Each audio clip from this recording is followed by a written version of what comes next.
Hello students, welcome in accountancy video. And in accountancy we have started the chapter number 1, not for profit organization NPO. And today we will discuss the another topic.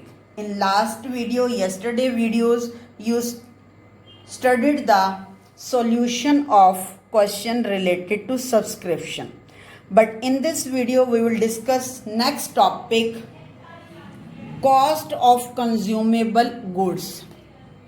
Not for profit organization consume some goods just like medicine, foodstuffs, sports material, postage and stamps. Then how can they calculate their cost of consumable goods? क्योंकि in the year they purchases postage and consumable goods, and after that maybe some opening stock is lying in the beginning and some closing stock also lying at the end. It is given in the question, and also payment made is given. So how can we calculate the cost of consumable goods? These payment given in the receipts and payment account. Payment side आपको जो है जो भी consumable goods की payment पे की जाएगी वो रिसीट्स एंड पेमेंट अकाउंट में पेमेंट साइड दी जाएगी. And we have to show the amount in the debit side of income and expenditure account, क्योंकि ईयर का हमने एक्सपेंडिचर कैलकुलेट करना है. जो भी गुड्स कंज्यूम की जाएंगी उसके लिए एक्सपेंडिचर पे करना पड़ेगा एनपीओ के हो, तो वो डेबिट साइड रिकॉर्ड करेंगे. How can we calculate the this amount? In the question आपको जो है purchases of consumable goods given होगा. It is given in the payment side of receipts and payment account. And other information is also given just like opening stock, stock in the beginning and closing stock, creditors opening at the beginning and creditors at the end of the year. तो ये information आपको given होगी. तो आपने इसको कैसे calculate करना है? परचेजेज ऑफ कंज्यूमेबल गुड्स हम यहाँ से ले लेंगे, ओपनिंग स्टॉक को ऐड कर देंगे और क्लोजिंग स्टॉक को माइनस कर देंगे. सिमिलरली जो क्रेडिटर्स होंगे ओपनिंग के वो हम माइनस करेंगे और क्रेडिटर्स जो एंड वाले होंगे वो हमने ऐड कर देने हैं. इन सबको प्लस माइनस करने पर जो अमाउंट आएगी that is called consumable goods consume या payment paid for consumable goods during the year. During the year जो गुड्स कंज्यूम की गई हैं उसकी कितनी पेमेंट की गई है, that means payment expenditure of current year. So and these topics are also related to the balance sheet. ये जो ओपनिंग स्टॉक, क्लोजिंग स्टॉक और क्रेडिटर्स हैं इनको हमने इनकम एंड एक्सपेंडिचर अकाउंट में तो पेमेंट निकालने के लिए तो हमने प्लस माइनस करना ही है, लेकिन इनको हमने बैलेंस शीट में भी रिकॉर्ड करना है. ओपनिंग स्टॉक जो है वो ओपनिंग बैलेंस शीट में रिकॉर्ड होगा asset side. Closing stock closing balance sheet में एसेट साइड रिकॉर्ड किया जाएगा. इसी तरह से क्रेडिटर्स जो बिगिनिंग वाले होंगे, क्रेडिटर्स जो हैं वो लाइबिलिटीज होते हैं, that's why these are recorded in opening balance sheet in liability side, and creditors at the end of the year shown in closing balance sheet at the liability side.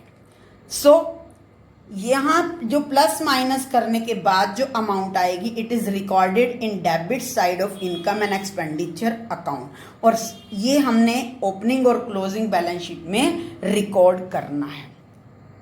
Sometime आपको कुछ other information भी given हो सकती है question में, just like advance paid to suppliers in the beginning.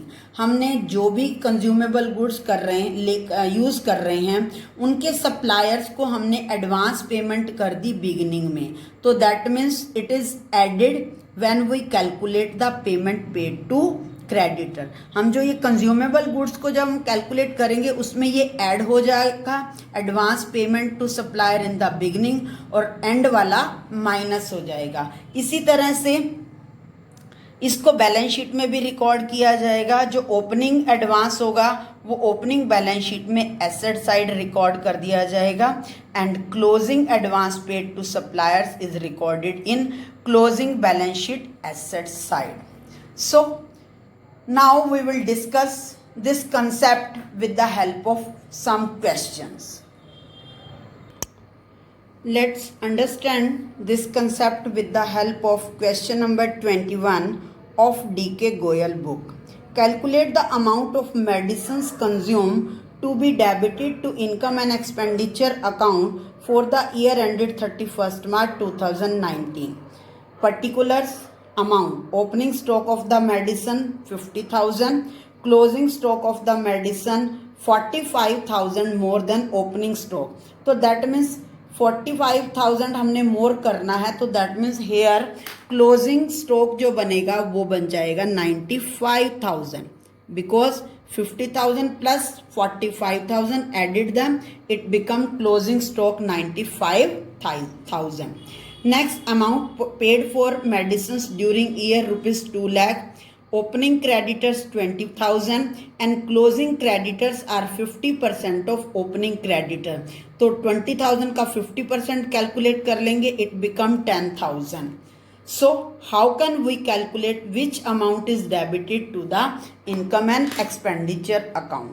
So we start our question with the help of format of income and expenditure account. So we draw the format of income and expenditure account. Expenditure debit side, amount, income and amount. And first of all we take the amount paid for medicines during year 2 lakh rupees. सबसे पहले हम यहाँ पर expenditure side record करेंगे. 2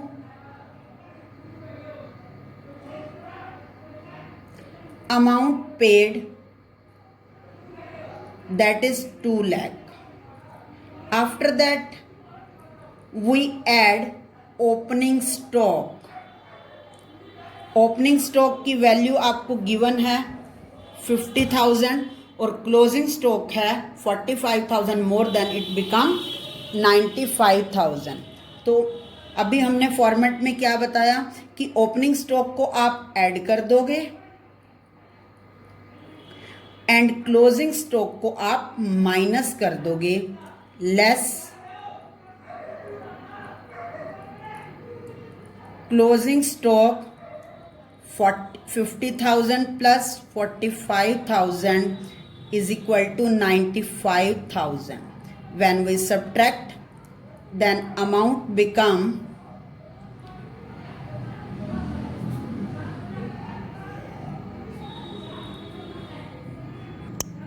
after that creditors are given, so we add closing creditors. Closing creditors are 10,000, 1,65,000 and opening creditors are 20,000.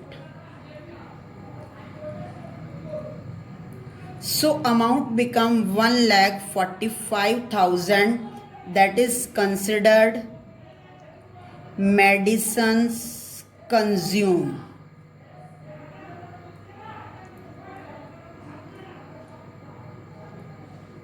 During the year. So by this we can solve this question, and we can solve this question with the help of another method, that is preparing creditors for medicine account and stock of the medicine account. So alternate method is given.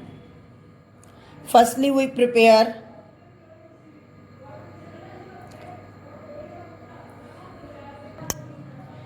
Creditors for medicines account जो है बेटा, वो हमारे लिए एक liability account है. और liability account का रूल होता है कि liability is increase record in credit side and decrease liability in debit side. तो अगर हमारी ट्रांजैक्शन से क्रेडिटर्स इंक्रीज हो रहे होंगे तो क्रेडिट में रिकॉर्ड करेंगे, डिक्रीज हो रहे होंगे तो डेबिट में रिकॉर्ड करेंगे. So first of all we start its opening balance by balance BD, beginning वाले क्रेडिटर्स यहाँ पर आ जाएंगे। हमारे बिगनिंग में क्रेडिटर्स हैं 20,000 और here in write at the down to balance CD, here we write closing creditors, closing balance which are 10,000.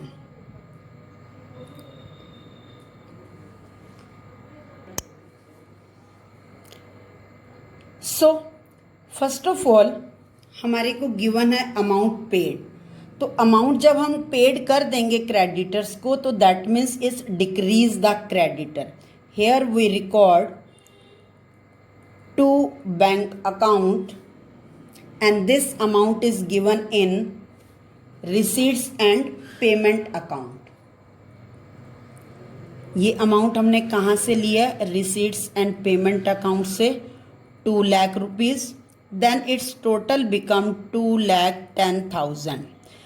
Bye balance BD जो beginning का था वो 20,000.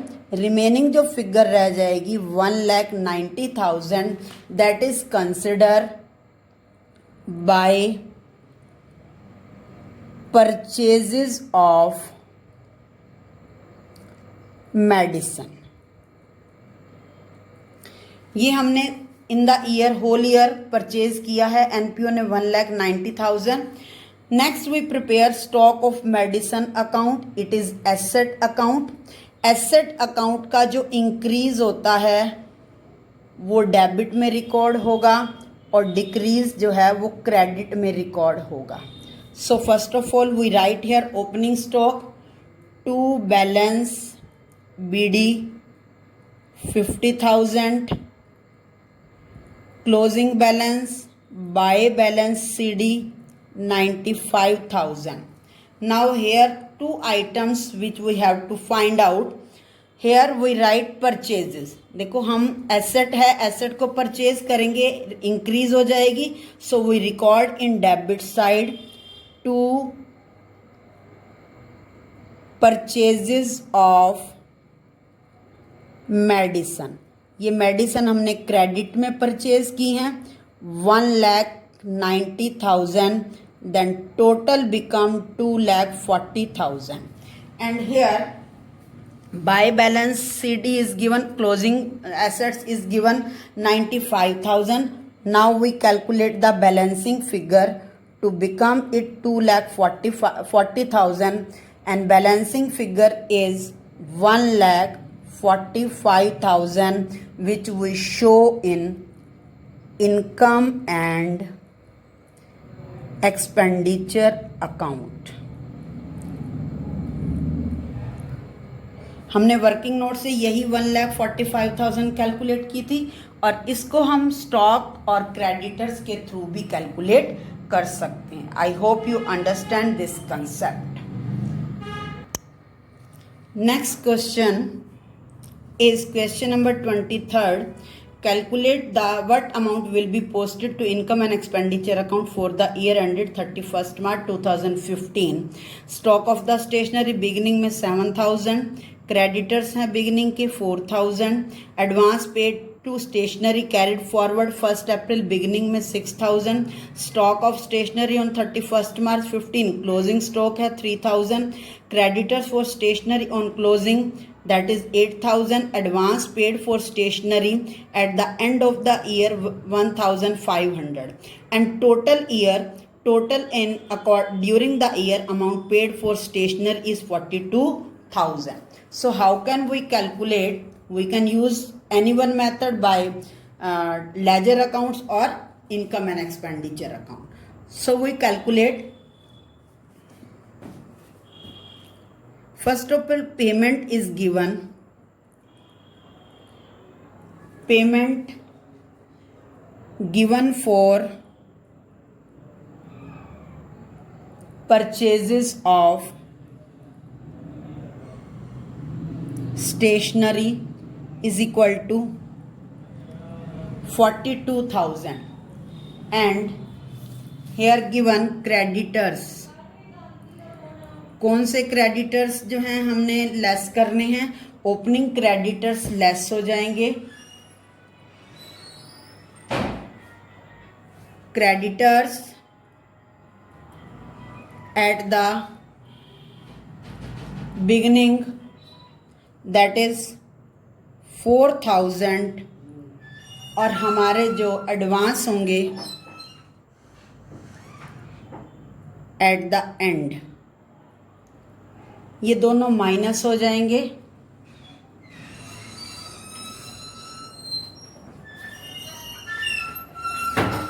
It become 5,500, then balance is 36,500। इसी तरह से हम ऐड कर लेंगे इसका reverse, creditors at the end ₹8,000 and advance paid in the beginning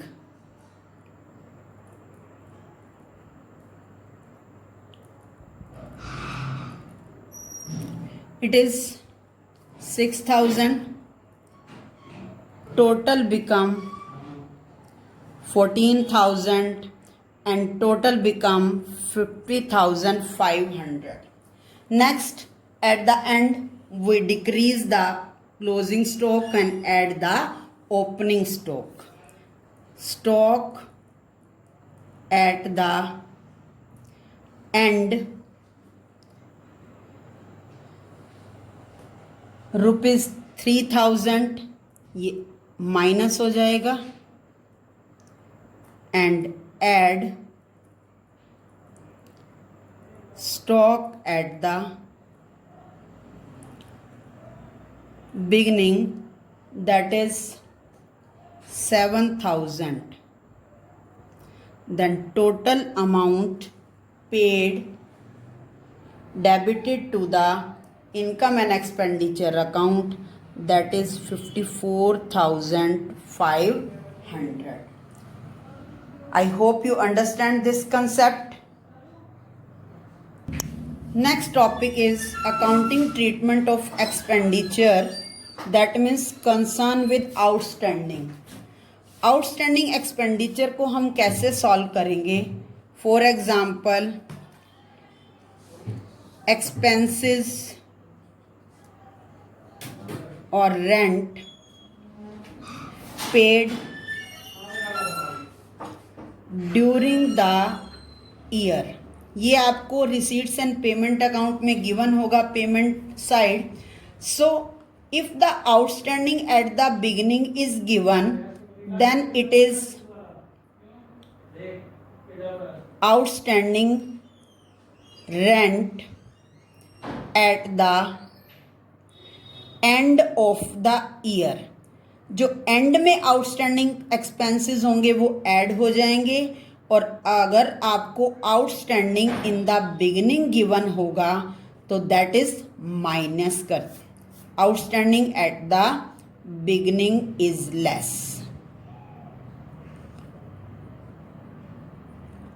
so similarly इसी तरह से अगर आपको एक्सपेंडिचर जो है वो प्रीपेड दे रखे हैं तो प्रीपेड के लिए आप क्या करोगे, इससे रिवर्स हो जाएगा, ऐड होगा prepaid rent at the beginning. जो बिगिनिंग में हमने प्रीपेड पे कर रखा होगा वो ऐड कर देंगे, और जो प्रीपेड हमारा एंड वाला होगा वो हम माइनस कर देंगे. And by this we get the amount rent paid for the current year. So I hope you understand this concept and solve the question related to topic. Thank you. Have a nice day.